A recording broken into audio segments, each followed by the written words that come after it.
Hola, muy buenas amigos. Hoy estamos en un histórico estudio aquí en Cataluña y en España, que eran los antiguos CAI en Manresa, hoy Little Cat. Y tenemos, buscando la prehistoria casi, aquí a mi lado, a el que era el técnico productor que regentaba este estudio, y el señor Ñaño, conocido Hola. por todos por como Ñaño. Creo que, y que sigue en el sector, es ingeniero de temas acústicos y se dedica a todo el segmento completo. Y sigue todavía trabajando en producciones. De hecho, ayer creo que tenía una producción en un teatro en Barcelona. Pero sí que ha dejado los estudios CAI, aunque sigue vinculado a él y por amistad también con el actual propietario, que también lo conoceremos. Y bueno, vamos a hablar de un poco de toda la evolución del audio, desde aquellos tiempos hasta ahora. Él también está muy metido, sigue estando muy metido en el tema del audio. De hecho, es profesor también de una universidad en Barcelona, en el tema del audio, evidentemente. Y bueno, pues muy buenas, Ñaño. Hola. Encantado de hablar contigo. Nosotros seguimos viéndonos de vez en cuando y también hablamos de esto, de música y de audio, porque es nuestra pasión. Y nada, vamos a hablar primeramente de lo que siempre hablamos del tema de la acústica, es en qué orden situarías tú el tema de la producción musical en la cadena de cosas necesarias, la acústica, los monitores, el hardware, el tema digital, plugins, el ambiente. ¿Tú cómo harías una ordenación, si es posible, de qué necesidades son más importantes en un estudio para realmente al final hacer una producción que sea buena y que sea satisfactoria tanto para el cliente o el artista como para el público? Bueno, ante todo, gracias al Benjamín y a la gente que nos pueda ver también por invitarme a este podcast. Y para no enrollarme, ya nos enrollaremos si hace falta después, voy a la pregunta. Yo, si tuviera que pensar en cuál es el orden necesario, partiría de la señal de contribución, que sería la propia música, o sea, el origen absoluto. Y a partir de ese origen, que imaginémoslo como una esfera que se crea, ¿no? A partir de ahí, todo lo que puede afectar a esa señal de contribución, vamos a llamarle señal, porque al final nuestro objetivo es tener una señal de distribución, para decirlo teóricamente, ¿no? De una manera teórica. Pues queremos distribuir cosas y tenemos que contribuir a esa distribución. Pues yo partiría del origen, que es el propio instrumento, porque no, últimamente estamos mucho con el tema de la electrónica, pero fíjate que incluso las grandes producciones electrónicas incorporan elementos acústicos para tener el punto diferencial. Sí. Yo partiría del origen, de la señal de contribución, la que contribuye, y qué pasa cuando tú originas sonido, pues que le afecta a todo su entorno, porque desde frecuencias que son totalmente omnidireccionales, o sea que se dirigen hacia todos los sitios, hasta frecuencias muy direccionales, le afecta al entorno. Entonces lo primero para mí es la acústica, o sea, el lugar donde tú estés es el que va a dejar una huella en tu música o no la va a dejar. Entonces la huella puede ser una mala huella para tu música, por tanto la acústica es importante. Entonces, que si deja una huella, siempre va a haber una huella. No quieres tampoco grabar en un laboratorio. No quieres grabar en una cámara anecoica, para que nos entendamos. Estamos hablando ahora sobre todo de la sala de grabación, De la no sala del de control. grabación, sí, Vale. sí, de la acústica, ¿no? O sea, del punto del origen de la acústica. Y después, ¿qué pasa? Que tú tienes que decidir todo eso que tú grabas, una vez ya controlas que lo que estás grabando realmente es una señal de contribución bien captada, lo tienes que mezclar para distribuirlo. Y ahí es donde entra el control, o sea, la acústica del control. Todo es, ¿por qué? Porque tú vuelves a regenerar ese sonido acústico, aunque si es electrónico pasa igual, simplemente que te saltas la cadena de la generación del sonido Sí, de la sí. canción.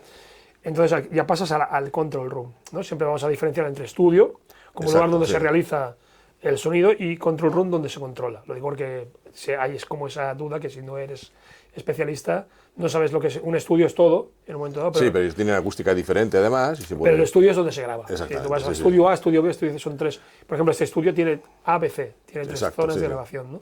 Entonces, para mí lo más importante es la acústica, pero no por nada, porque es donde se va a generar el sonido. Siempre partimos de que tú estás grabando un sonido que no está enlatado. Que no... Si está Exacto, enlatado, sí. después el control room es el que... Sí, que hay mucha gente hoy en día que está haciendo todo bastante enlatado. Enlatado, sí, pero fíjate que incluso en lugares pequeños, por ejemplo, este estudio tiene una zona de producción en otra Sí, sala, sí. que después si quieres se puede filmar, donde tú tienes una persona que igual va a trabajar más con cosas enlatadas, pero igualmente tiene sus 4 guitarras, su bajo por si le quiere dar un toque humano. Entonces se va al punto de tener que poner un micrófono. Cuando pone el micrófono delante del amplificador, si la sala tiene una huella muy grande, te deja la huella en la grabación. Exacto. Entonces no es el caso, ¿no? No es el Kai caso. o de Little actualmente. Del Little. No es el caso. Pero bueno, para mí lo importante es la acústica. Después ya viene lo que quieras tú, el micro, su membrana, el previo que tenga, el preamplificador, que no es lo mismo que el previo, y después del preamplificador los convertidores, pero eso ya lo van a encontrar en internet. Todo el mundo habla, uy, el previo, el micro, tal, todo el mundo lo explica y está muy bien. Pero muy poca gente nos separa en que el origen es lo que determina el origen de la señal. Siempre estamos hablando de microfonía, de grabar. Sí, sí. Tú confías mucho en tener una buena captación previa para luego poder mezclar. Para luego poder mezclar, aunque hagas barbaridades. Porque, por ejemplo, yo el otro día a unos alumnos, que son tíos de 20 años, que a mí me alimentan mucho porque me dan como una energía que yo no tengo ya por mi edad, ellos fliparon porque cogí y puse un procedimiento de unos plugins de ecualización y compresión en un elemento que era muy natural. Y dije, pues bueno, ahora vamos a triplicar este proceso. Copiemos los plugins 3 veces. Y los tíos fliparon, dijeron, hostia, esto se ha convertido en una Defesio, pero suena de la hostia. La Defesio porque el origen lo conocías, pero si no lo conoces era un sonido diferente. Y era porque habíamos hecho cosas bárbaras. O sea, no estoy hablando de el típico tío que habla de que todo sea muy puro. No, no, después puedes hacer lo que tú quieras, pero al menos la señal original la tienes dry, la tienes como tú quieres tenerla. ¿Sabes? Es el instrumento. Vale, una vez ya tenemos el artista, tenemos el músico, tenemos todo eso. Yo sobre todo me refería a cuando tú tienes que hacer el trabajo de mezcla o de producción. Estamos hablando del control room. Ahí es donde quería aplicar sobre todo porque muchas veces hoy en día hay mucha especialización. Hay gente que se dedica, por ejemplo, a hacer solo mastering y hay técnicos que solamente, única y exclusivamente, prácticamente nada más que hacen mezclas. Sí. Entonces esa es la parte donde yo creo que un buen control sobre todo se la juega. Porque tú puedes hacer una toma en una sala a lo mejor muy reverberante y puede ser útil, en una sala totalmente incontrolada y puede ser útil, pero un control necesita requisitos muy técnicos para que realmente sea funcional y que lo que tú escuchas allí se reproduzca fielmente en cualquier otro entorno. Ahí es donde entra la segunda parte que yo antes comentaba, que es, ahí ya estás en la señal de distribución. Yo me he ido a la de contribución, la que va a contribuir a la creación. Vale. Pero cuando estás con la de distribución, ahí es donde te la juegas, porque un poquito sería como el control de continuidad de la señal. ¿Cómo controlas tú esa señal? Entonces, claro, si el lugar donde tú estás controlando esa señal es un lugar que tiene aberraciones o tiene cosas que tú no entiendes o no sabes, vas a cometer errores que después los vas a oír más en equipos incluso exteriores que son muy peores que los que hay aquí. Sí, pero lo vas a oír. Lo vas a oír porque te vas a llevar aberraciones del control room a tu máster, que es lo que distribuyes al máster, ¿no? Entonces sí que es muy importante, para mí, por ejemplo, en un control, lo que es muy importante, aparte de que la suite spot, la zona, digamos, más fiable, que siempre hay una zona fiable. Exacto, no hay un control room perfecto en todas las zonas. Pero lo que sí es cierto es que con los años, partiendo de los años 80, yo viví la época de la absorción, ¿no? Después viví la época de la reflexión, y después entramos en la difusión, ¿no? Ya en los años 90, finales, con todo lo que RPS Diffusor hizo. Entonces, a partir de lo que hizo Peter Di Antonio, de hablar de difusión, ¿no? Entonces, ¿qué pasa? Ahí yo te puedo decir que casi que si tengo que buscar un control room, prefiero que sea difuso, que no que sea ni absorbente ni que sea reflectante, o sea, prefiero que sea difuso. Entonces, ¿qué significa esto? Que aunque tenga una zona fiable, que es la suite spot que todo el mundo oye por ahí, conoce y más o menos te explican, que en el resto del control no hayan grandes aberraciones. ¿Por qué? Porque afectan también a la suite spot. Y después hay otro factor que todos los técnicos conocen, que es el concepto de que estamos trabajando con una consola delante, y tú sabes mejor que yo, evidentemente, que ese plano... No, o igual que...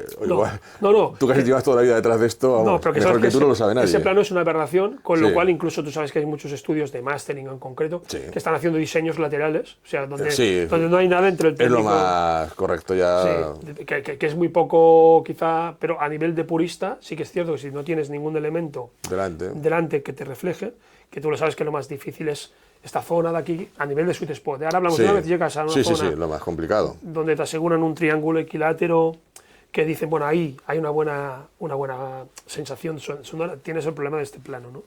No de este, no del vertical, sino del horizontal. Eso es lo más crítico, de tener en cuenta esa reflexión, cómo te puede llegar a afectar. Y la cancelación. Y la cancelación en fase. En baja frecuencia. Y sobre todo el roll-off o lo que sale por detrás del altavoz. Por ejemplo, este estudio, una cosa que yo recuerdo que se miró, ¿no? Y tú también, es de hacerlo en una forma que tuviéramos profundidad para poder separarnos de la pared. Entonces, todo, ¿por qué? Porque si no, hay muchos estudios que vas y no tienen ni medio metro hasta la pared. O sea, tienen un espacio así. Como se montaban antes, era a la anchura de mesa. Hostia, ¿cómo cabe la mesa? Sí, a lo ancho, porque las mesas eran muy grandes.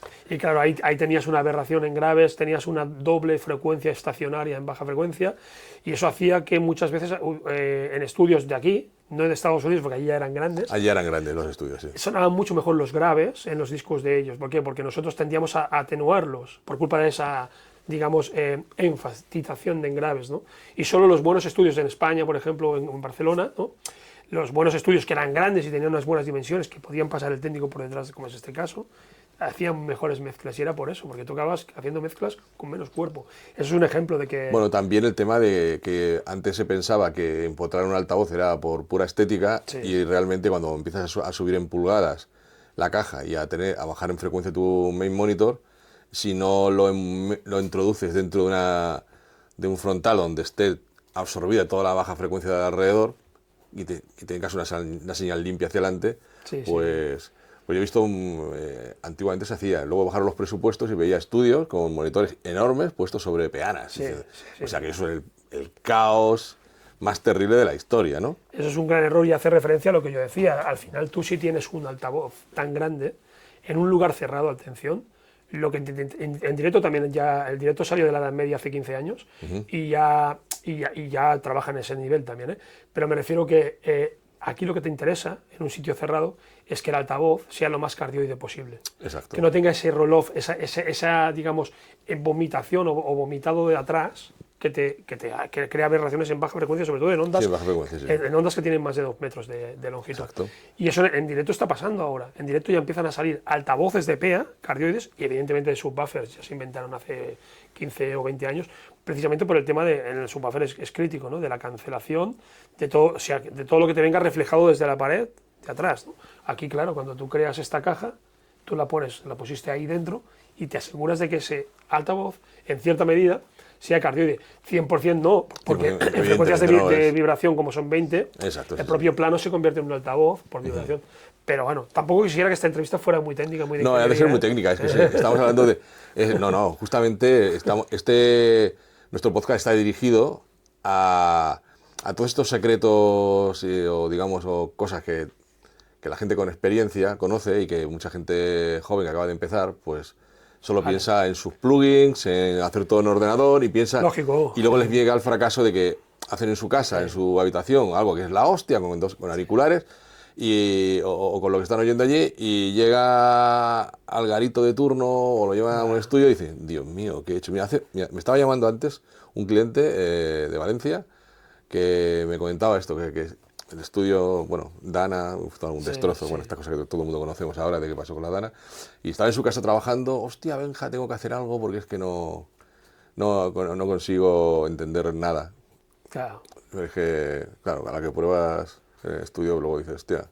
Claro. Yo tengo varios alumnos, y que son todos súper músicos, ¿eh? Son personas que... Y les pasa esto, claro, no tienen dinero para hacerse... Y yo les digo, cuidado con los graves, porque claro, es que mi música no tiene cuerpo nunca, claro, porque la estás restando, porque te estás espantando tú mismo. Entonces, ¿qué le puedes aconsejar a un músico? Pues que tenga unos buenos auriculares como primer grado, que de momento no trabaje con volúmenes muy altos en salas pequeñas, que mire si tiene que ponerse más volumen, si acaso, pues que ponga durante un momento con unos auriculares para evaluar, o si tiene un poquito de inversión, pues poder construirse un control room teniendo en cuenta los 4 factores que hay que analizar, ¿no? Que, bueno, esto ya lo hacéis los especialistas. Sí, lo único que sucede es que al final, en el tema home, el problema que suele haber es que el control de baja frecuencia no suele estar resuelto. Porque todas estas espumas que venden en Thomann y demás, esto de esquina, esto es un fake, vamos, o sea, total. Y estos que venden tan redondos en Thomann, o sea, lo siento mucho, chicos, pero te puede quitar graves, pero ahí sobre los 100 y pico, 200. El problema del grave es que tiene que ser algo mucho más especializado, tiene que estar sintonizado. Y esto solamente algunas empresas lo venden. Nosotros vendemos, por cierto. No voy a RPG también, o sea, quiero decir que son bass trap que tú tienes un problema en 80 Hz y el bass trap que te llega de esquina es de 80 Hz. No es absorbente en baja frecuencia. Bueno, vale, pero ¿en cuál? Porque a lo mejor alguna te sobra y otra te falta, ¿no? Pero ese es mayormente el problema viene por ahí. Pero bueno, teniéndolo en cuenta siempre está la opción del auricular. O tener un sub, aunque sea pequeñito, y ajustarlo bien. El problema que veo yo es que, a ver, estamos hablando mucho de acústica, porque quede claro que mi pasión, por ejemplo, yo lo digo para la gente que nos esté viendo, ¿no? Mi pasión realmente es la música. Mi origen es musical, yo toco la guitarra y yo, mi relación es con músicos. Sí, pero sí que es cierto que, bueno, cada uno tiene su historia, su vida. Y yo, pues, bueno, tocaba música, tocaba la guitarra, hice una metamorfosis haciendo una ingeniería de telecomunicación y volviendo al mundo de la música como un formato de técnico. Pero al final hay que tener también que hay un factor que es el estado de ánimo del músico cuando estás mezclando o del técnico, que lo que habría que hacer es lo que dice sentido común, que es salir del estudio y volver al día siguiente, analizar las cosas fuera del estudio, para darse cuenta que ahí es donde descubres que tienes problemas en el control room. Muchas veces cuando tú te vas del estudio, lo que se hacía en los años 90 de ir a escuchar la mezcla del coche en cassette, pues eso ahora es mucho más fácil porque te la puedes enviar. De hecho, yo últimamente estoy, para que veáis el salto que estamos dando ahora en la conversación, yo estoy a veces haciendo mezclas y tengo un plugin que se llama Listen To, que es un plugin que tú lo pones en el máster y te puedes enviar en tiempo real al móvil la mezcla. Y puedes estar pues, trabajando con un equipo como este, que está por encima de los 15-20 mil euros, ¿no? Hablo de altavoces solo, puedes pasar de escuchar ahí a escuchar con un móvil que vale, pues no sé, 600 euros o 300. Para que veáis, o sea, que por una banda hay que tener muy controlado todo, pero por otra banda, como persona, encerrado en un sitio trabajando, tienes que ventilar la cabeza de vez en cuando, porque incluso estando en el mejor control room puedes cometer errores, pero eso ya es un tema psicológico, porque tú tienes al piloto de Fórmula 1 con el mejor coche, con los mejores técnicos, con todo asistido, el mejor circuito, y se pega una hostia. ¿Sí o no? Sí. O sea, y se la pega. Porque hay un error, ¿no? Pues el error humano existe también. Esto también tenemos que tenerlo en cuenta, ¿no? Lo digo porque ahora estamos en un nivel como muy hablando de ingeniería, que ya está bien, porque tampoco lo estamos hablando, no hemos dicho ninguna palabrota aún, palabrota grande no. Quizá difusión es la verdad. No, bueno, se trata de que sea suficientemente didáctico y a rasgos generales, porque ya hay otras páginas donde otros podcasts donde exactamente hablan de cómo funciona un plugin exactamente, cómo funciona el sistema de medición. Es simplemente, pero temas básicos para que cualquiera, incluso muy profesional o menos profesional, pueda ver cómo se funciona dentro de un estudio profesional. Tú que has grabado, ni sabrás cuántos discos. No lo sé. Por eso digo, ya es incontables. No lo sé. Evidentemente, lo que sí que sabemos, y veo con todo el mundo que hablo, mi tema es el tema de construir estudio, diseño acústico de estudio. Pero claro, yo he tratado con tantos profesionales que veo que todos tienen algo en común, sobre todo hoy en día, que es músicos, normalmente suelen ser músicos y suelen ser ingenieros de mezclas y son productores. Es que al final ahora es el hombre de Da Vinci, el hombre del Renacimiento. Aquí no tenemos estos presupuestos americanos donde hay un productor musical, donde hay un ingeniero de mezcla que solamente de mezcla. Aparte que ya ha dejado de existir hace tiempo. Ahora normalmente para estar aquí delante se ha de ser músico o entender bastante de música, porque tienes que oír desafinaciones, tienes que poder saber afinar, saber si la gente estaba a tiempo, si hay que cuadrar algo. O sea, cada uno tiene su técnica, su maestro, su librillo, pero ya el ingeniero que no sabe hacer, no tiene nada que ver con la música, ponerse aquí delante es fracaso total. Eso puede trabajar en la tele, como mucho. Sí. Pero el tema vocacional está relacionado con música, es normal que fueras guitarrista, otro sería bajista, otro es teclista, otros lo han dejado, pero... De hecho, el que regenta el estudio ahora, Little, es pianista, por ejemplo, ya lo conoceréis más tarde, ¿no? Es pianista. Al final, lo que importa es entender lo que tú has dicho, que yo, por ejemplo, yo he vivido una evolución bastante grande, y bueno, y si tu vida... tú vienes de la época totalmente analógico. En esa esquina había una grabadora... Claro, en esa esquina, que va a ser difícil de entender ahora, en esa esquina justamente detrás de ese altavoz que hay aquí a la derecha, para vosotros, pues en esa esquina ahí detrás había una grabadora de bobina abierta, de 24 pistas girando, y una mesa pequeñita ahí, una Tascam MS16, bueno, había una MS16 allí y aquí una M520, que era una mesita y tal. Entonces, en ese momento todo esto de afinar voces, En ese momento lo que no se podía. no se podía. O afinaba o hacías 2 tomas o 3, como máximo. Exactamente, y lo de cuantizar, pues olvídate. Olvídate. Y lo de coger un trocito y repetirlo varias veces para que Claro, lo saliera. de coger, bueno, con cinta podías hacer alguna cosa para... Lo de editar nada, era No. como mucho pinchar y... Habían cosas muy bestias, en los años 77, por ejemplo, Staying Alive, pues, se hizo un bucle con cinta, pero eso es una cosa, Sí, si veis el vídeo por ahí por internet lo veréis. Una es currada cosa, de, es vamos, una cosa impensable. de récord Guinness. De récord Guinness, sí. Pero eso que entonces costó un montón, ahora lo haces en un momento. O sea, coges una cápsula en una pantalla y aprietas una tecla rápida y vas duplicando. O haces, haces comando L y dices 30 y te hace 30. O sea, al final, el tema de los estudios, yo lo que sí que me gustaría comentar es que en el estudio hay una magia. Aparte de todo esto de la ingeniería y de... Podríamos aquí hacer otra entrevista muy técnica. La parte artística es importante. Hay una magia. O sea, hay una magia y es una magia relacional con el artista. Si te grabas tú es diferente porque ya eres tu producto y tú estás dentro y tal, ¿no? Pero si estás tratando con personas, eres un poquito como si fueras el médico que los ves sin ropa, por decir de alguna manera, ¿no? Y el artista coge contigo, por ejemplo, una intimidad que no coge no puede, por ejemplo, no puede cogerlo en directo, no hay tiempo, a no ser que vayas de gira con el artista también, que ahí también se produce una unión. Y aquí pasan cosas especiales. O sea, en los estudios, lo primero que pasa es que desaparece el tiempo. Sí. Esto es objetivo. Eso saben las mujeres de los técnicos. Eso lo saben las mujeres de nuestras mujeres. Que para ellas el tiempo sí que pasa. Para ellas sí que pasa y nunca saben si vas a comer o no vas a comer. Y aquí se produce una magia que, no digo que no pase en otros sectores, pero en el mundo de la música es muy especial. Y es por una razón, porque el ser humano, ya ahora vais a pensar que somos unos frikis del sonido o de la música, pero no es así, ¿eh? Si tú te vas a cualquier lugar de la Tierra, te vas a encontrar un tío haciendo un ritmo y haciendo una melodía. Aunque sea... Y no se conoce, o sea, a cualquier lugar de la Tierra habrá ritmo y melodía. Y es por eso que es tan importante. Y es por otra razón. Tú, cuando naces, tienes orejas, pero cuando no has nacido ya oyes vibración. ¿Qué estás oyendo? Estás oyendo un beat, que es el corazón de tu madre, y una melodía que es tu madre hablando. Y eso está codificado en la bestia. Y no es ningún friquismo. Mira, os pondré un ejemplo objetivo. En vídeo se trabaja con 10 bits. En audio estamos a 24 y aún nos falta. ¿Por qué? Porque la oreja tiene una resolución, es una cosa muy primitiva. Y por eso cuando estamos ante la música, se nos pierde el tiempo. Es por esa razón. Y es objetiva.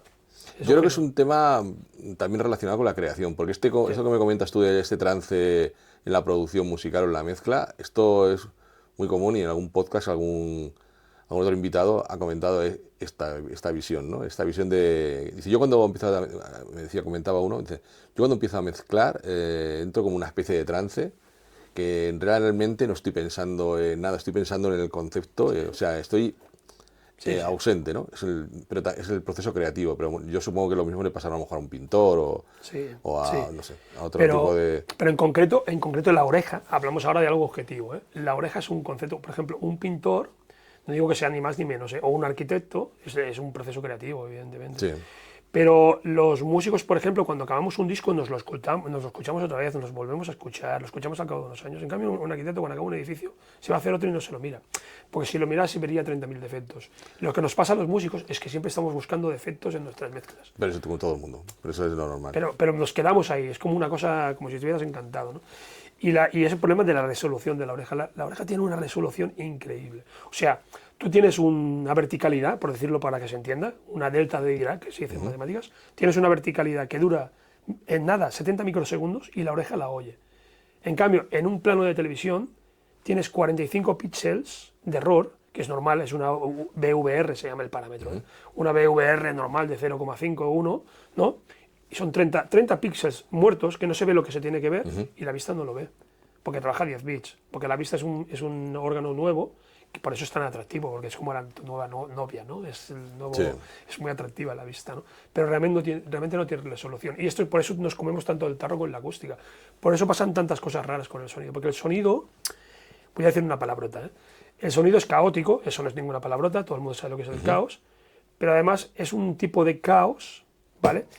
Que dentro del caos hay diferentes tipos de caos, ¿no? Y es de tipo ergódico, ¿vale? Y es un tipo de caos muy caótico, el sonido. Eso es física, ¿eh? Sí, sí. No es ninguna cosa. Entonces ahí entras en cosas que o las puedes cuantizar, pero no las puedes cuantizar, pues son números reales. Es decir, siempre hay un Sí. punto entre dos puntos. No, el tema de la acústica tiene esa parte que es como abstracta y que hoy en día con el tema de programas de medición vuelve muy loco a la gente, porque ves unas resoluciones en gráficas que el oído humano no lo oye ni lo siente de la forma que la vista está viéndolo ahí. O sea, hay que saber entender que hay cosas que están en resolución que son falsas, que no son aplicables al sonido de verdad. Y muchas veces lo comento, porque el tema de ver gráficos muy planos. Digo, bueno, es que pensar que yo que estoy harto por mi trabajo, durante muchos años, de hacer mediciones de altavoces, incluso antes de que hubiera equipos tan sofisticados para medir un altavoz, eh, ves una serie de supuestas imperfecciones. Y yo digo que no lo son, que hay que pensar en el trabajo del diseñador que hizo acústico, que diseñó la caja, y que él tenía un concepto estético también, que aunque dentro de lo que tiene que ser plano el monitor, tiene sus fluctuaciones que, que son necesarias. Y siempre digo, si no, ir a un monitor Behringer y midámoslo. Es posiblemente más plano que la mayoría de cajas de alto nivel, súper caras, y sin embargo, la gente trabaja con otras mucho más caras que no son tan planas, porque digitalmente sí que podemos hacer una corrección y dejar un monitor muy plano. Pero ¿cómo se va a comportar luego ese monitor en la realidad, en un entorno? Ese es el tema, ¿no? Y cómo psicoacústicamente va a afectar al oyente, ese es otro apartado. Entonces, el arte que a mí yo tengo muchísima envidia a la gente que diseña monitores, el arte de diseñar un monitor que sea realmente funcional y que te sirva para sacar buenas producciones, pues esa es una parte que solo entienden ellos. Yo intento entender mi parte, que es de entender el entorno, porque mira, hace poco también un cliente me dijo, había diseñado yo el estudio hace años y a lo mejor no lo diseñé con toda la tecnología que tenemos hoy en día, porque ahora podemos ver muchas cosas, ¿no? Y hay cosas que hay que hacerles caso y otras que no. Y entonces me decías que ha venido uno a medirme y me dice, hostia, tienes un problema. No sé qué. Dice, mira, el problema lo tienes tú. Digo, yo aquí sacando un montón de hits y de cosas súper bien hechas. No me vengas a contar ni que mi altavoz, ni que la acústica. Digo, o sea, tío, lo siento, yo salgo de aquí. Lo que salga de aquí lo llevo a todos lados y suena. O sea, Sí. pero yo creo que eso pasa muchas veces cuando hay ingenieros que les falta esta parte de conocer la música y de conocer el arte. Sí, Y entender en una gráfica qué es lo que realmente nuestros oídos están oyendo y qué cosas no oyen, qué cosas hace falta completar, qué cosas son muy importantes. Y ese valor de importancia en la gráfica que tiene tu medición es una cosa que solo puede entender alguien que entiende la música y que entiende entiende cómo se escucha y tener mínimas nociones de producción. Yo, por ejemplo, como productor musical o ingeniero de mezclas, pues soy un patán, pero al menos conozco la técnica y el sistema y he intentado. Lo que pasa es que yo mismo me doy cuenta, digo, chico, ni tienes paciencia, ni sabes lo suficiente y ni como me interesan otras cosas, pues tampoco. Y entonces admiro muchísimo a vosotros los que sois productores, técnicos, ingenieros de mezclas, porque claro, hay que tener una gran paciencia, ser muy minucioso, súper estrictos en el trabajo. Cada uno tiene su técnica. Hay gente que trabaja muy a saco, otros que miran hasta el último infinito más pequeño de tema, otros editan todo a saco, otros no, otros quieren que haya un poco más de libertad, que el músico sea un poco más, eh, más natural y otros que van todo afinándolo todo. Pero cada uno, al final los productos los oímos y normalmente los trabajos están bien hechos. Y yo ahora también, como tú eres de antes y de después, o sea, con mi año la ventaja que tenemos es que tenemos un señor que ha evolucionado con los años y que fue de los primeros que trabajó con analógico, fue de los primeros super expertos en trabajar en multicanal y demás, y acá ha pasado todos los pasos hasta hoy en día. Y yo ahora te diría, trabajar, ¿en qué parte trabajamos en analógico y en qué parte trabajamos en digital, inbox? ¿Qué prefieres? ¿Mesa? ¿Ordenador o prefieres, ¿sabes? La forma de trabajar, hay gente que prefiere hacer todo más en analógico, otros siempre en digital, otros continúan con el analógico hasta el final. ¿Tú de qué tipo de técnico serías? Dependería del tipo de producto que estés tocando. O sea, si por ejemplo, si estás trabajando con música electrónica, ¿no? Puedes trabajar en analógico, pero no es tan importante. Pero si estás trabajando, por ejemplo, con jazz, el analógico, o sea, el hecho de mezclar en una mesa analógica, de grabar incluso con cinta analógica, no sé si te referías también a incluso utilizar Sí, incluso cinta utilizar cinta. Ya está ahí le puede ciertamente hacer, en desuso, pero sí, bueno, hay gente que lo pasa luego al final del proceso para que tenga... ahí le puedes hacer un favor a la producción, a la creación y al producto que vas a entregar. Por ejemplo, pero no tiene por qué ser solo jazz. Por ejemplo, si hay un disco que ganó varios Grammys de la Nora Jones, ¿no? Que no es jazz propiamente, es una chica que canta, pero no es bien jazz. Lo que pasa es que si lo tuvieras que enmarcar, tira más hacia el jazz que hacia el pop, pero está muy cerca del pop. Y ese disco, por ejemplo, es eminentemente analógico. Es un disco grabado con unas técnicas analógicas y le hizo un gran favor. Pero, por ejemplo, igual haces un disco de The Weeknd, un grupo que ha sido número 1 en Spotify durante no sé cuántos años, y ahí no es tan importante que la captación sea analógica y que la mezcla sea analógica, porque al final el producto va a, digamos, maquillar tanto la propia base, la propia cara, sí. que la cara como era no es tan importante, como era originalmente. En cambio hay discos en los que es muy importante mantener la originalidad. Un poquito sería el tema de si en analógico o más digital o más in the box o más out of the box. Yo creo que sería más dependiendo del producto, ¿no? O sea, más como lo que decías tú antes tú no lo has dicho así, pero has hablado de que hay muchos matices, ¿no? Mucha gente que mezcla de muchas maderas, que mucha gente, pero lo que importa es el final, ¿no? Sí. Que no, pues sería como esto. Lo que importa es lo que tú vas a conseguir. ¿Cómo lo has conseguido? Bueno, es maquiavélico el proceso, es decir, tienes que conseguir un resultado, lo que has hecho por el camino es igual. Lo que sí que es cierto es que estos que dicen de mantener el producto analógico hasta el final, yo creo que molaría mucho por tiempo y tal, pero no hay tanta diferencia. Al final siempre acabarás dentro del box, o sea, lo que hayas grabado dentro del box, pero ya le habrás captado el alma, porque en el fondo tú cuando mezclas con una mesa analógica, si lo miras así en plan, para que se pueda entender, que no sea, uy, a mí me parece que tiene más warm, ¿no? La gente hoy en día utiliza la palabra warm, ¿no? Como fe o alma, Sí. o te quiero mucho, cariño, pero nadie sabe qué significa eso, ¿no? Entonces, para decirlo de una manera, digamos, un poquito más objetiva, lo que importa al final es que tú, sea lo que sea lo que presentes, ¿vale? Que cumpla con el objetivo. Pero al final lo que está pasando cuando tú trabajas en analógico es que si después lo metes en una box, en una DAW, en un Pro Tools o en un Cubase o lo que sea, ¿no? Sí. Eso tiene una ecualización, vamos a llamarlo ecualización, tiene unos armónicos, una serie de cosas que se han distribuido diferentes que si hubiera sido en digital. Para decir qué pasa realmente cuando grabas en analógico con cinta, pues que hay un bias, hay una serie de cosas que lo que hacen es que la tímbrica, vamos a hablar algo, a la tímbrica de esas frecuencias sea diferente, que no es lo que ves en el gráfico, eso tiene que ver con lo que has dicho. Exacto. Es una sensación que es real, y cuando digo real, bueno, real, ¿qué quiere decir real? No, por ejemplo, cuando tú ves una partitura, tú marcas 1, 2, 3, 4, 1, 2, eso es un número entero, no es un número real. Es el 1, es el 2, es el 3. Y real es que cuando lo graba un músico de verdad no es nunca el 1. Es el 0,9, 99, Exacto, sí. es el 2,1. Pues con la frecuencia pasa lo mismo. O con la sensación sonora. No puedes verlo como 1. Dices, ¿esto qué es? No es bien 1. ¿Pero qué es? Pues mira, si vamos a mirar será 1,035. Sí, es una Pero es que en el segundo compás será sí. 1, yo le llamo los números reales, que es lo que realmente pasa, que además está definido así. O sea, no quiero pegar el rollo, pero en matemática está muy bien definido los números naturales, ¿no? Que hay una evolución, que están dentro, se va evolucionando los naturales, enteros, racionales, irracionales, los reales y los complejos. Los números reales es donde estamos los humanos. Los humanos, pero ya no hablo de música, sino de todo. De todo, sí. Entonces, si tú grabas en analógico y después lo mezclas o lo cultivas en digital, ya te has llevado la esencia de la esencia la tienes. La tienes. Por eso sí que es cierto que Lenny Kravitz, por ejemplo, grababa discos hace unos años en analógico y mantenía la cadena del analógico hasta el final, o sea, hasta incluso mezclarlo en una cinta de media pulgada y después lo digitalizaban para hacer el CD.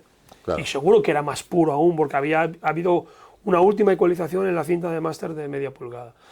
pero realmente lo que te estás llevando es esa especie de tímbrica que te da esa máquina que gira con esos IPS, que dices, "Pues es que está a 30, vale, sí, pero es que igual está a 29,98. Pasa lo mismo de los números. Ahí el ajuste y las afinaciones, pues muchas veces las afinaciones, vas a tocar encima de un disco antiguo y las afinaciones te coges los dices, no son exactas, pero es por la que la cinta te coges Hotel California. no giraba en la velocidad correcta, luego lo han prensado y tal. No está perfectamente. Y eso pasa también en Pro Tools. En Pro Tools, por ejemplo, hay una tecla que te hace un down pitch en tiempo real y notas texturas, por el hecho de que te lo baje de velocidad, notas texturas que dices, hostia, eso está en esta música, ¿no? Pero esto nos podríamos meter en temas muy, muy profundos, pero básicamente es eso, es pensar el ser humano y la música y todo, no es un número entero. La vida no es 1, 2, 3, es una manera de representarlo. Pero después, y eso lo saben los técnicos que trabajan en estudio, que tienen que gratinar, yo le llamo gratinar, como si fueran los canalones, ponerle queso y lo metes en el horno. Gratinar es arreglar un poco lo que se ha ido demasiado. Sí, exacto. Sí. Pero tú lo decías, hay gente que arregla mucho, hay gente que arregla menos, o sea, tienes que... Dependiendo del proyecto también, claro, depende del tipo de música. Es como cuando empezaron las primeras cajas de ritmos y se dieron cuenta, esto no puede ser, esto es una mierda, vamos a poner error humano aleatorio, porque si no esto no es... El humanice. Que lo humanice, no vamos a humanizar, o sea, humanizarlo era que no fuera tan perfecto. Sí, sí. Porque si no tenía alma, ¿no? Claro, porque era un número entero y no nos gustan los números enteros. O sea, era 1, 2, 3, 4... Bueno, en la teoría sí, pero en la práctica me pasa. No, claro, eso se estudia en música, sobre todo en el jazz, que se llama lo que es el swing. El swing justamente es una interpretación de corchea, que hay un retardo ahí, y cada uno tiene el suyo. O sea, quiero decir que no es el mismo el tuyo que el mío, pero cuando toca la banda tienen que sincronizarse de alguna forma en ese swing, ¿no? Sí. Pero no va a tempo. O un ejemplo muy claro en el rock es el batería CDC, que va con la caja siempre ahí un poco, ¿sabes? Pero sin embargo camina de una forma espectacular. Dice, hostia, qué fácil tocar a lo CDC. No, a ver, tranquilos, ¿eh? No es fácil.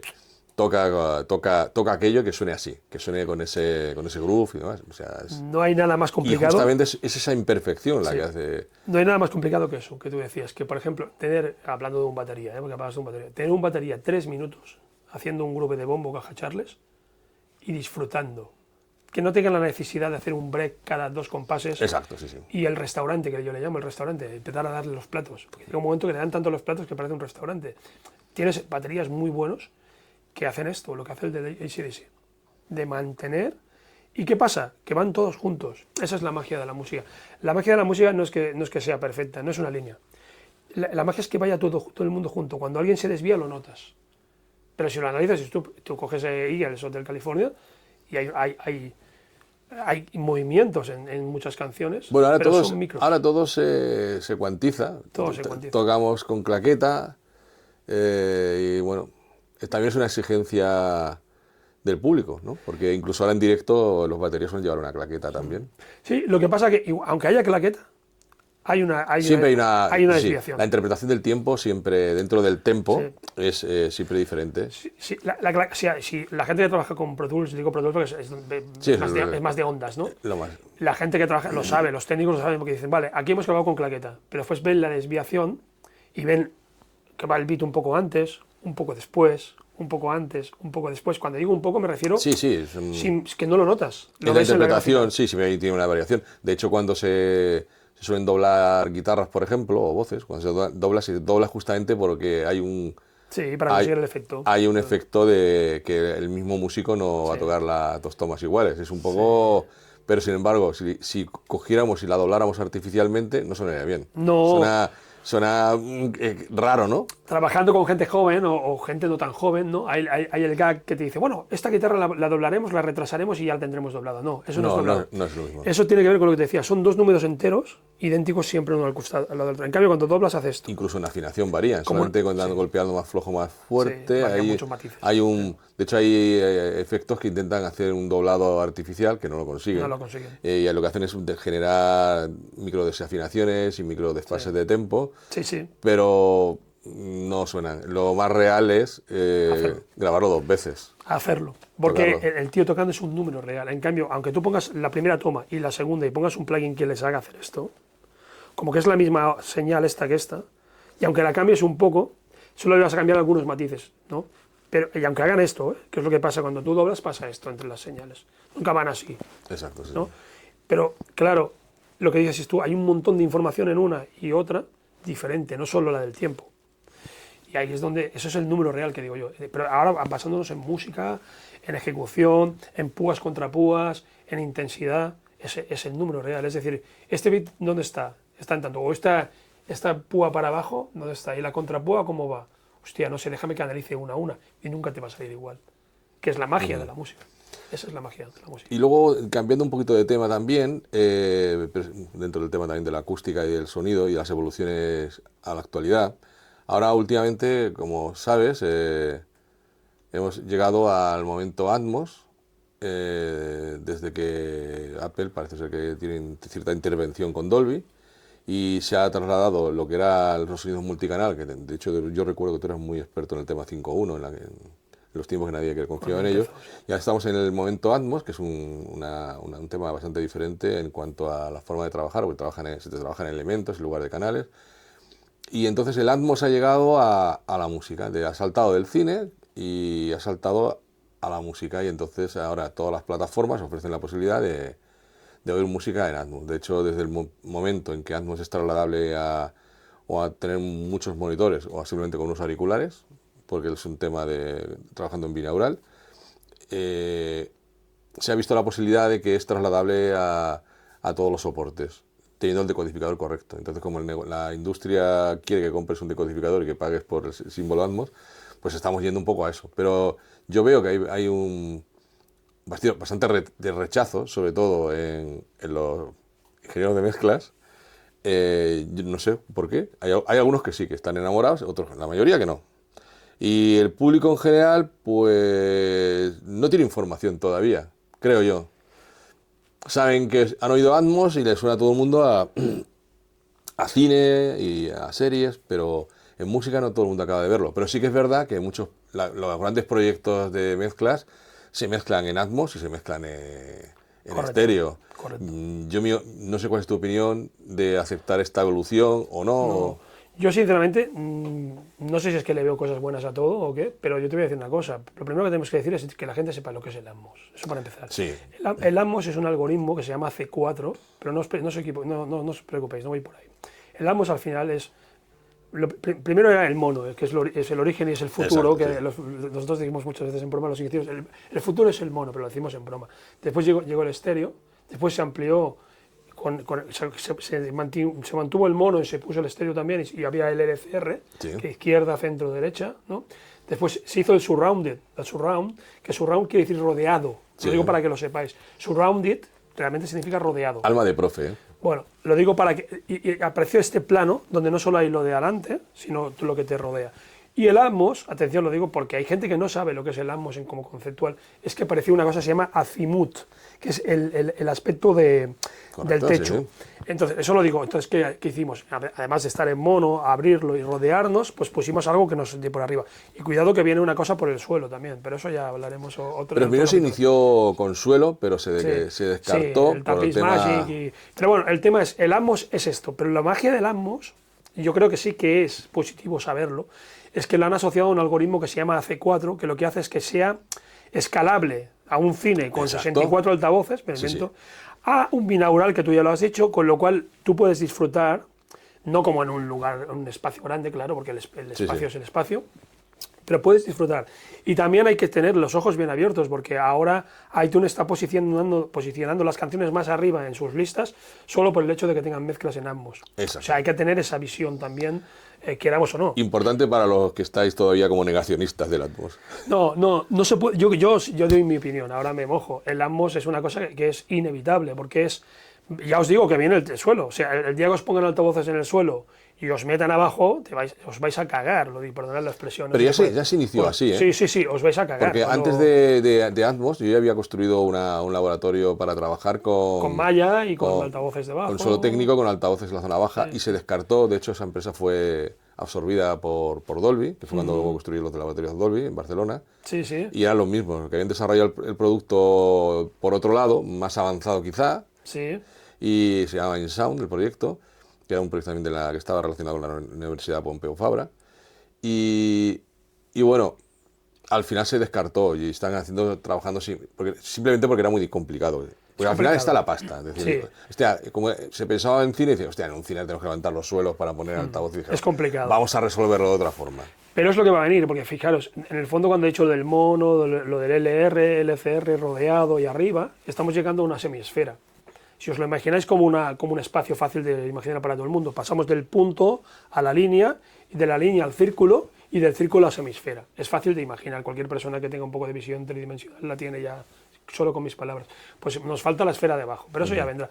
Respondiendo a la pregunta, yo sí que creo que el Atmos se tiene que tener en cuenta, Que va a estar ahí. que vale la pena montar control rooms, aunque sean pequeños. Por ejemplo, este es un control room que no es grande ya, pero no es muy grande, no es gigante. Es un control Suficiente room para montar Atmos. Suficiente sobradamente. Sí. En un control room Tenemos como la este, altura, porque hay unas normativas sí. de altura, tenemos anchura, tenemos longitud para la distancia entre Sí, sí, sí. delanteros y traseros. O sea, Aquí podrías montar tranquilamente pues, un 7.1.4 o Sí. un 5.1.4 sin ningún problema y además disfrutar de la mezcla claramente por el tipo de difusión que hay. Pero me refiero que sí que hay que tener en cuenta el Atmos, y quien sea negacionista del Atmos o que es una cosa pasajera, yo creo que no es pasajero, porque yo no hablo ya del Atmos, hablo del concepto. De hecho, se habla, no lo puedo aún decir, que Samsung y Google se habían unido para crear un nuevo estándar que compitiera con ambos, pero al final todo el mundo está compitiendo por la semiesfera. Quedaros con sí, ese están concepto. todos, hay varias opciones en el mercado que están intentando hacerse hueco, pero todas van basadas en lo mismo. Vamos a buscar que tú estés en un lugar y puedas disfrutar más de una experiencia, que esa es la historia. Si vas con un 2.0, pero tienes la sensación de que algo está sonando aquí, o aquí, pues es tu experiencia y al final es divertimiento. O sea, Sí, porque muchas veces piensan que es que el sonido tiene que estar envolviéndote y realmente puedes tener todo delante. Sí, tú Pero puedes. tienes la sensación de más como si estuvieras en directo en una sala de conciertos, pero no con una reverb cutre, sino que cuando oímos algo nosotros, nuestro oído oye no solamente delante, sino que está oyendo alrededor. Y por eso con el sistema binaural también se consiguen cosas muy interesantes, porque intenta simular tu audición cuando está detrás de tu oreja. Tu forma de tu oreja hace que tú oigas de forma diferente de un lado o de otro, y tú, por aprendizaje, sabes si te viene el sonido de delante o de atrás. No es que tú oigas detrás, es que es realmente tú interpretas en función de... Por eso tenemos el pabellón auditivo. Si tuvieras una oreja con un solo agujerito dentro sería mucho más complicado hacer esto. De hecho, hay nuevas investigaciones para el tema binaural, que son escaneos de tu cabeza y personalizar el efecto binaural a la persona, con un algoritmo diferente, el mío que el tuyo, y personalizar esto en auriculares. Esto es muy fuerte, porque realmente para la producción sí que hace falta tener todos los auriculares, todos los altavoces distribuidos, pero luego para oírlo realmente no, podrías trabajar perfectamente con... Incluso si yo he oído cosas en binaural con altavoces, no con auriculares, delante, Sí. y tienes la sensación, porque han simulado, aunque el sonido te venga de delante, han simulado que viene de atrás. Sí. No es tan efectivo como tener las cajas, pero realmente impresiona lo que se consigue. Sí, el algoritmo AC4 realmente es un avance, no por nada, porque hasta el AC3, que era como el surround, Sí.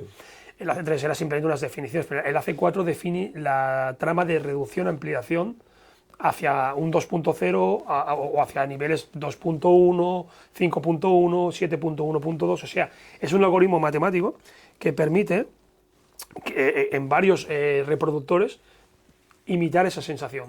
Evidentemente cuando imita, y cuando hay espacio, hay espacio. Claro, sí. Pero la experiencia es muy grande, y yo no soy vendedor de Dolby ni nada. Yo tampoco. Lo estoy diciendo como un usuario. Yo tampoco. Lo digo porque ahí también hay gente que te lo vende quizá demasiado, y no es nuestro caso. Yo simplemente es porque me gusta disfrutar del sonido y veo cosas. También. Yo pensaba al principio, cuando había oído cosas que se habían trasladado desde el estéreo al Atmos, veía que, aparte con esta caída de este rango dinámico que tienes ahora a menos 18, pues tía, que como que quedaba un poco contundente el sonido. Pero cuando he oído mezclas desde cero, ya hechas en Atmos, y dice, joder, es que tiene más pegada que incluso el estéreo, es mucho más espectacular. Sí. Y oyéndolo todo delante, no digo hacer briguería de pasar guitarras detrás, eso es una chorrada. Eso se puede hacer en un momento concreto y a lo mejor en determinados tipos de música, pero no es necesario. Es un tema creativo. Por ejemplo, tú puedes montar una exposición. Yo estuve el otro día en una exposición donde había un Atmos exageradísimo, porque era una zona, realmente era una semiesfera con proyectores, y ahí sí que había... Bueno, está la posibilidad. Hay la posibilidad, pero la música, tú puedes crear y decir, mira, yo tengo el escenario allí, pero te he creado todo un montón de cosas que tú no vas a notar que están, vas a tener unas sensaciones, y lo notarás mucho si te lo paro. Si te paro la parte, digamos, de los objetos que estoy distribuyendo para el espacio, digamos, de la altura o de atrás, Entonces dirás, hostia, vale, esto es estéreo, vale, lo que estaba oyendo era ambos. Y eso es lo guapo. Que tú tengas la imagen igualmente, pero que tengas un complemento, o sea, que tengas un complemento Sí, importante, además. yo lo que creo, por ejemplo, que mucha gente no hace esta reflexión, de que en realidad lo más parecido a la realidad es el Atmos. Tú cuando oyes a un tío o una tía con un violonchelo tocando delante tuyo, estás oyéndolo en Atmos, no estás oyendo Sí. en estéreo. Sí, sí, sí. Estéreo es una ficción. Estéreo es un intento de virtualizar algo, pero el Atmos es lo mismo, pero se acerca bastante más. Cuando oímos un tío tocando una batería o una banda delante, estamos oyéndolo en Atmos, realmente. Es lo más parecido. Sí. Entonces, por eso digo, no nos alejamos de la realidad con el Atmos. No es para hacer cosas extrañas. Es porque, de primeras, una banda de jazz grabada en Atmos puede darte una calidez y un realismo brutal. Mucho más que en el estéreo. Sé que habrá mucha gente que opina todo lo contrario. Hay otros productores que dicen, es que el cliente no nos lo pide. Bueno, pero muchas veces no os lo pide porque no le habéis pasado la información o no ha visto una demo Sí, de... Yo he visto ingenieros que se han dedicado desde el momento cero ya a trabajar en Atmos y directamente han flipado. Y otros que no estaban, han pasado por ese mismo estudio, han oído cosas y dicen, hostia, tío, pues no puedo vivir sin esto. Bueno, aparte que como todos los que están en este sector son unos adictos de lo nuevo y de la investigación y demás, de comprarse cacharros bueno, pues claro, eso no para. Juguetes. A la que ves algo ya dices, hostia, yo lo quiero, ¿no? Sí, juguetes, son juguetes. Los juguetes Juguetes. sin piedad, vamos. Pero lo más importante creo es lo que has dicho, que tú y yo estamos aquí ahora hablando y aquí detrás aquí detrás y aquí arriba. Claro, el hay un micrófono espacio. recoge, pero recoge esto más. Si De hecho, tuviera- el micrófono está recogiendo también tu voz. O sea, está recogiendo un ambiente, una zona. Lo que puede haber aquí de reflexiones. Exactamente, Aquí hay claro. un flutter free, aquí hay un vidrio, aquí hay otro flutter free, aquí hay unos espacios, digamos, absorbentes. O sea, todo eso es información que el ambos, por ejemplo, si ahora pusiéramos aquí, me lo invento, 4 o 5 micros, 2 o 3 o 4 en el techo, y después hacemos esa codificación, lo enviamos realmente al objeto que corresponde a su punto. Exacto, sí. Y eso le das, dirás, hostia, tendrás una sensación de espacio que no tienes en el estéreo. Sí, sí, sí. Y es la realidad, que hay una esfera, o sea, hay una semiesfera. Esfera si estuviéramos flotando, pero hay una semiesfera. Y luego reduciéndonos ahora, ya el Atmos, hemos comentado que es el máximo. El tema de la evolución, de que toda la música actualmente cada vez empieza a tener muchísima más importancia, el tema de baja frecuencia. Entonces aparece el objeto nuevo que hay que intercalar en la cadena, que es el subgrave, que también hay mucho miedo en muchas... por parte de muchos técnicos, dicen, hostia, ¿yo para qué quiero el sub? Yo no me interesa ahí, yo no hago música electrónica, yo no hago reggaetón. Digo, a ver, que el sub está ahí, yo lo intento explicar, digo, está ahí para ser una continuación y hace que resuelva ciertos problemas que las salas tienen. Entonces, ¿tú eres sub sí o sub no? No, Ya te he hecho una pregunta ya. Y te he dicho que sí. Tendenciosa, he dicho. Sí, es la Porque segunda. Vas a por mí. O me dices que sub sí o te digo ya. Vas a por mí, no. Yo soy sub sí porque además... como Aquí yo lo teníais. Aquí lo teníais sí. sub. ¿Ah, sí? ¿Hay sub? Sí, teníamos un sub, un Genelec ahí debajo. Hostia, no sé claro, si está. hostia, No lo he mirado, la verdad. Había un Genelec ahí detrás. Habría que mirarlo. Ahora lo miraremos. Hay sub. Vale. Evidentemente. A pesar de que las cajas ya veis que son... Sí, no. Pero es son un de gran tema... tamaño. Pero es un tema... Es un tema que un poquito... yo os digo cómo veo yo el sub, ¿no? Hay dos cosas a los humanos que nos atraen, que es la altísima frecuencia y la bajísima frecuencia. Y eso lo reflejan las curvas de Lowness, de Lowness, que son las curvas de dos doctores, se llaman Fletcher-Munson. Y esas curvas dicen que para oír estas frecuencias necesitas mucha energía. Entonces el sub te resuelve de que te pueda generar esa energía sin tener que darle el volumen que le tendrías que dar, por ejemplo, a un altavoz grande, ¿no? Y te las generan reposadamente. Y esas energías son atractivas para el ser humano, porque lo que no conocemos, que son esas frecuencias que nos cuesta más oírlas, cuando las oímos bien, nos dan un ingrediente. Por ejemplo, hace nada hemos probado aquí estos altavoces, ¿no? Un momento, sí. pues yo no los sabía ni los conocía, la verdad. Y, oye, he pensado, hostia, he mirado lo de la baja frecuencia, porque a mí y a todos los humanos nos atrae, Por ejemplo, cuando cuando tú hablas de baja frecuencia, de los subs, estamos Sí, hablando, no hay direccionamiento, la oreja no direcciona por debajo de 100 Exacto, Hz. sí, sí. Si te ataca un dinosaurio que hace ruido por debajo de 100 Hz, ya puedes correr por donde quieras, que igual te lo encuentras de cara, porque no sabes dónde, No sabe dónde viene. O sea, si el bicho va haciendo sus ruidos a menos de 100 Hz, tú corre, porque lo oirás y dirás, Dios mío, no sé dónde está, pero corro. Y te lo encuentras de cara, pues la has cagado, porque no sabes de dónde venía. Pues ese miedo que da el no saber, también de una manera psicoacústica está inyectado. Por tanto, el sub es súper necesario tenerlo, controlarlo y que tus grabaciones tengan esa extensión. Si uno no tiene sub, no lo va a oír. Claro, exactamente. Pero si en su casa tiene un sub, ¿qué pasa? Que si no lo controlas, igual se te ha ido. Y tienes ahí sí, el sí, dinosaurio. sí, sí. Tienes ahí el dinosaurio. Y el tío que tenga sub en su casa va a decir, oye, tío, que el dinosaurio me está mordiendo. Entonces, si tienes sub en el estudio, toda esa zona, por decir claramente, entre 20 y pico y 80, por decirlo. Sí. Esa zona la tienes controlada, tienes tu microscopio ahí para evaluarla y sobre todo que no se te vaya en tema de continuas, sensaciones que están, o sea, frecuencias de baja frecuencia que están ahí estacionadas y tú no las oyes porque no tienes sub. Y después un tío que tiene, por ejemplo, una persona que sea un audiófilo, que tenga en su casa un equipo, Bueno, que lo reproduzca todo, dice, oye, está muy bien, pero hay algo muy sucio ahí abajo. En el coche mismo. En el coche está pasando. A mí me pasa, por ejemplo, en mi coche llevo sub y lo llevo ajustado, no llevo el sub en plan gorilado para que me infle. Eres un poco enfermo, pero bueno. Lo único que pasa es que estás oyendo la radio y ves como hay emisoras que, claro, trabajan ahí con altavoces pequeñajos y dices, tío, ¿se están dando cuenta de toda la mierda que están lanzando en baja frecuencia? Sí, sí. De la mesa, de movimientos, de golpecillos, de Sí, historias. sí. Digo, tío, o sea, poner los altavoces, ¿no? Están un poco los de la radio un poco desfasadillos. Digo, tío, que ya la gente está en cualquier coche hoy en día ya va un sub de serie, tío. Sí.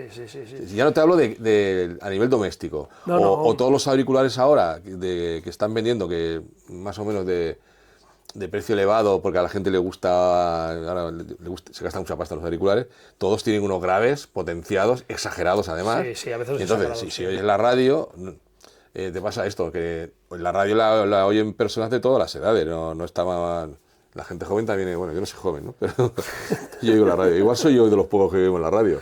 No, pero es importante. Pero es igual. Hay un creo ejemplo que- en pianos, por ejemplo, en pianos, aquí hay un piano, en pianos de cola, o en pianos normales, en pianos de pared, ¿qué pasa? Está el efecto del grave del propio martillo. Sí. Entonces, hay gente que a veces ha hecho una mezcla y ha dicho, hostia, dale más cuerpo al piano. Y han enfatizado la zona del cuerpo, pero también han levantado una Levantado zona de- que no es música. Después lo escuchas en un equipo que reproduce eso y sientes a veces mucho el bu, bu, bu, bu, asociado a la mano izquierda. Vale. ¿Y esto qué hace? Que si no las evalúa, dices, sí, le quería dar cuerpo, pero no le quería dar toda la porquería de abajo. Sí, hay que tener esa lupa para... En pianos clásicos pasa. Una vez estaba en un estudio, estábamos en un estudio que había una demo de altavoces de una marca X y había una reunión de técnicos de vieja escuela, de alto nivel y demás, y el momento que ponen el sub, hostia, pues casi mejor sin sub, y yo diciendo, ¿pero qué me estáis contando, chicos? ¿Cómo que mejor sin sub? Claro. Pero porque, como que, hostia, que esto molesta. Digo, no molesta, tío. ¿Lo usas o no lo usas? Sí que es verdad que los discos más antiguos pues carecían de sub. Pero también por un tema de que el soporte era el vinilo. Y ahí no podías abusar de graves porque saltaba la aguja. Vamos. Había que controlar. Había un recorte, Sí.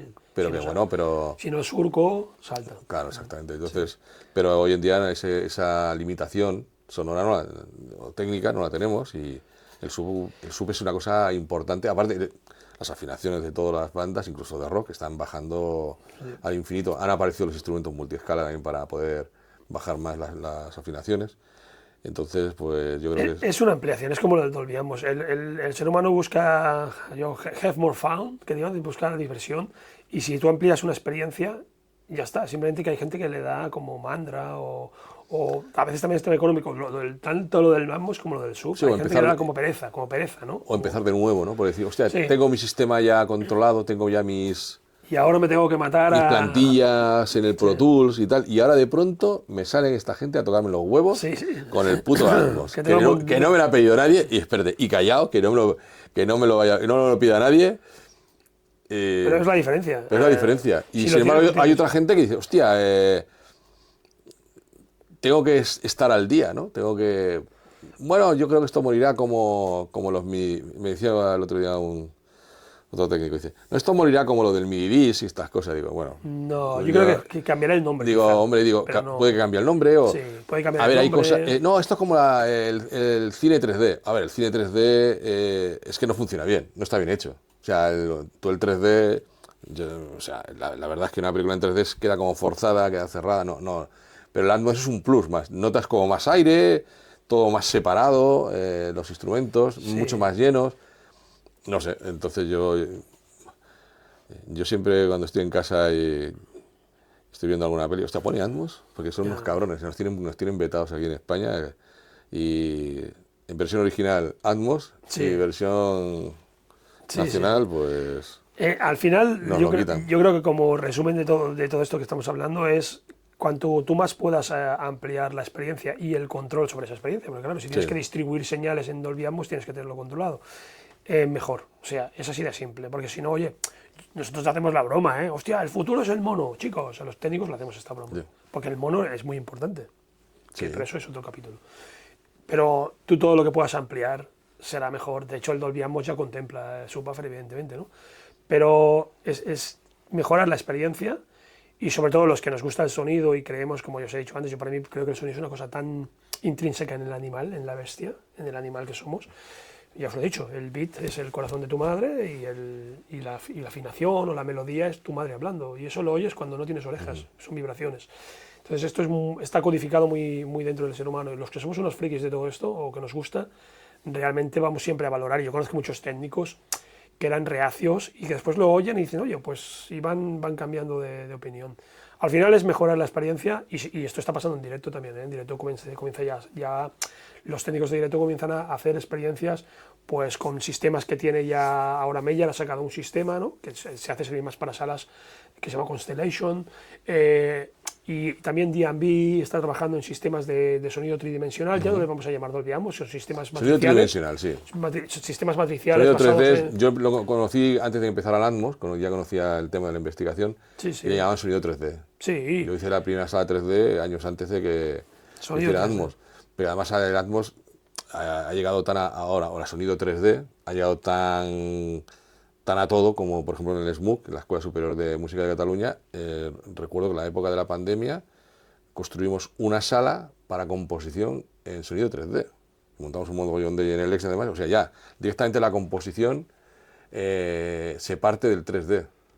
O sea, en aquellos tiempos aún empezaba el tema a apretar de que la Atmos música iba a funcionar, pero como todavía no se sabía nada claro, lo que pensaban es, bueno, pues habrá un sonido 3D de cualquier otra empresa, la que triunfe al final, o el Video Beta, o el 2000, o el VHS, ¿no? Pero que al final era esto, ¿no? Pero que es el sonido 3D, por su realismo, sí que va a ser... No desaparecerá. No va a desaparecer. Es que lleva muchos años con nosotros el sonido 3D. Simplemente que ahora se le llama Dolby Atmos al sistema... Sí, porque es el sistema que más se ha potenciado, porque esto es como siempre, Dolby son prácticamente la empresa que ha controlado el sector. Ha habido otros sistemas, pero Dolby desde que empezaron el sonido en estéreo a pasar por los 5.1, todo, ha sido los putos reyes, ¿no? En reducción de ruido, en todo. Y además, Atmos, no nos equivoquemos, lo digo para quien no tenga el dato, ¿no? Que es normal, uno no tiene datos en la cabeza. El Dolby Atmos, no nos olvidemos que lleva oficialmente, hablo oficialmente, 13 años con nosotros, es decir, Brave, una película que se llama Brave, de animación, que va de un oso, una persona se convierte en oso, una chica y tal. Esa película está mezclada en Dolby Atmos, o sea, no nos olvidemos. Es 2012. Y tienes Batman Returns, en el 92, ¿no? Con el 5.1 Surround. Es decir, no estamos... En pocos años ha habido unas evoluciones. Yo conozco un poco la historia. Mira, el primer estudio que construí para sonido 3D fue antes de 2012. No recuerdo el año, porque creo que fue en 2011. Y en 2013 construí en Barcelona el estudio, los laboratorios Dolby Atmos. 2013. Y hace 13, 14 años. O sea, 2013. Ya se hizo en Barcelona, en la planta 10, creo, no sé, la 10 o la 11. Ya se hizo, que era la misma gente que venía del 2011 de haber hecho un estudio sobre el tema del sonido 3D, donde sí que había altavoces en la zona baja, se montó un suelo técnico, me dijeron, hostia, hay que montar esto, y yo, suelo técnico, tío, pero para el aislamiento. No, es que necesitamos poner altavoces e investigar posiciones en la zona baja. Se montó un sistema con raíles para poder mover los altavoces, no se sabía aún cómo se iba a montar. Y el laboratorio, de hecho, el laboratorio de Dolby también está montado así. El laboratorio es donde se generan algoritmos para trabajar. Y de hecho la sala se llama Critical Listening Room. Y es una sala donde montan situaciones críticas. Entonces los altavoces se pueden montar en posiciones anómalas, que es lo que podemos encontrarnos en un sitio doméstico, y con paredes con absorción o sin absorción, o mixtas, para situar a momentos que no sean normales u óptimos, ¿no? Y entonces, sí, pues ya digo, es que hace muchos años. Lo que pasa es que se pensaba solamente en aquellos momentos, Claro, por eso. en el tema cine, el tema visual, y ahora pues no. Ahora al principio creo que empezaban a hablar, el primer sistema que montamos, no, esto para videojuegos, para tal, dándole, y de hecho empezaba a trabajar gente ahí con una pequeña mesa, con un ordenador, y trabajaban para hacer el tema de videojuegos, el tema de que te disparan por detrás, por delante, y al final, mira, evolucionando, ya estamos en... Cuando le cambien el nombre funcionará mejor. Es que me parece ridículo esto. Yo siempre lo digo, pero es que me repito, pero bueno, lo siento. Pero que se llame, cuando se hace música, el sistema se llama Atmos Home. Claro, lo primero que tendrían que hacer si quieren triunfar es llamarle Atmos Music o lo, sí, ¿no? lo que es cierto es que si salió una película del 2012 mezclada en Dolby Atmos, es que ya llevaba muchos años. Sí, estaba el Por tema tanto, ya. ha pasado 13 años, no se ha ido el Dolby Atmos. Está investigado ya. No es una cagó y esto va a durar 4 días, ¿no? De momento pues lleva 13 años oficialmente. Sí, que ya había lo que dices tú, tú ya habías hecho cosas con sonido, digamos, envolvente en el sentido de semiesfera. Además, a mí cuando hago el diseño del estudio Atmos, directamente Dolby me pasa un portfolio con... Necesitamos esta acústica. No, pero yo para... No me cuentes aventuras. Queremos esta acústica. Digo, bueno, yo lo que vosotros me digáis. Porque claro, no buscan que tu sala suene bien. Dicen, no, queremos esto. Sí. Ya tenían muy claro qué pendiente querían el tiempo de reverberación, cómo querían todo. O sea, lo tenían súper claro. Te envían ahí 2 o 3 curvas, te envían una serie de parámetros técnicos y dicen, queremos esto. ¿Puedes hacerlo? Sí. Y eso es lo que ellos decían. O sea, no hay más opción. O sea, que quiere decir que ya previamente a eso, ya ellos sabían lo que querían. No fueron a experimentar. Sí. Fueron con algo a tiro hecho. Sí, porque al final todo evoluciona. Por ejemplo, tú lo sabes por historia. Este estudio, por ejemplo, no sé si se llega a apreciar con la cámara, lo normal habría sido poner la mesa así y poner ahí detrás una pecera. En cambio se hizo ya pensando en que los estudios iban a acabar, el técnico iba a acabar con un par de pantallas delante. Antes no, antes el técnico tenía una ventana y veía al músico. Ahora el técnico casi ni se lo mira al músico o se lo mira, o sea, lo que está claro es que si tienes 2 pantallas delante no lo puedes mirar. Entonces ya se hizo, todo evoluciona. Este estudio mismo ya se hizo pensando, que fue muy, en ese momento fue bastante pionero. En algunos estudios que yo recuerdo que habíamos visto, no sé si recuerdas tú que te enseñé un estudio de la Whitney Houston, imagínate, del mix, que había pues la pecera en el lateral. Y eso era estaba lateral, sí. Ya era lateral y estábamos hablando de un estudio del año 90 y pocos, ¿eh? Sí. Y yo dije, claro, si ya estamos con 2 pantallas y otra ya al lado y no sé qué cuánto, pues todo evoluciona. Al final, como que todo evoluciona, hay que estar siempre abierto a lo que pase. Otra cosa es que lo puedas implementar o no, y otra cosa es que comercialmente se lleve a ponerlo de moda. Eso es otro tema. Porque, por ejemplo, hubo una época en la historia de la música, del sonido, en que se podría haber ido hacia la ultra calidad y se fue hacia el consumo, que se fue hacia el MP3, pero hubo una época, en el 2000 y poco, en que se podía haber ido hacia el DSD, hacia el Direct Stream Digital, que era la manera de grabar audio digital con máxima calidad en ese momento, y estamos hablando hace de 20 años, 25 casi, y se fue hacia el MP3, porque era más comercial. Otra cosa es lo que triunfe comercialmente, pero la tecnología está ahí. Por ejemplo, si tú quieres grabar con muchísima calidad, graba en DCD, olvídate del PCM, todos estamos grabando en PCM, en Pulse Code Modulation.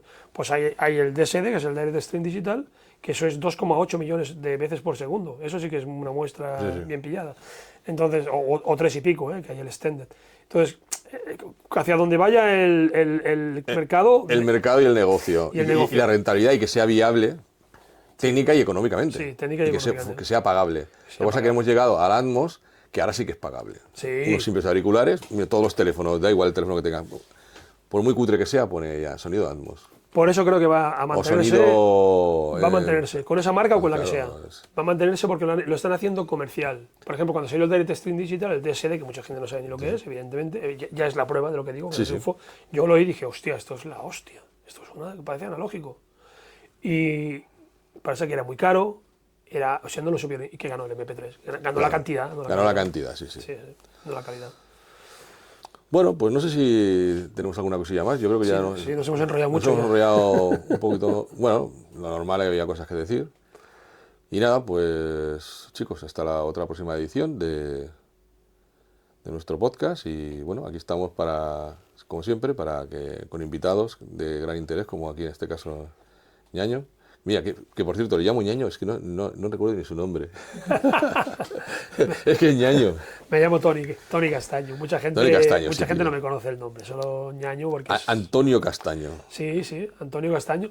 Pero bueno, que al final me podéis llamar como queráis. De hecho, en mi familia no me llaman ni Ñaño ni Antonio, me llaman de otra manera que no voy a decir. ¡Hostia, qué cabrón! Sí.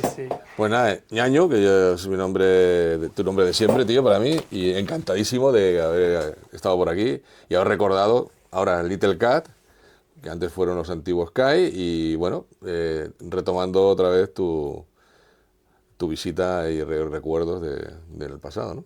Muchas gracias a todos y a Benjamín, porque realmente haber venido aquí, que hacía días que Bueno, no y venía, meses. a Sergi por habernos dejado el espacio. Y al Sergi, que es el jefe Sergi del estudio. es el jefe del estudio ahora, crack, que ya lo veréis también. Y nada, pues gracias a todos y hasta la próxima. Sí.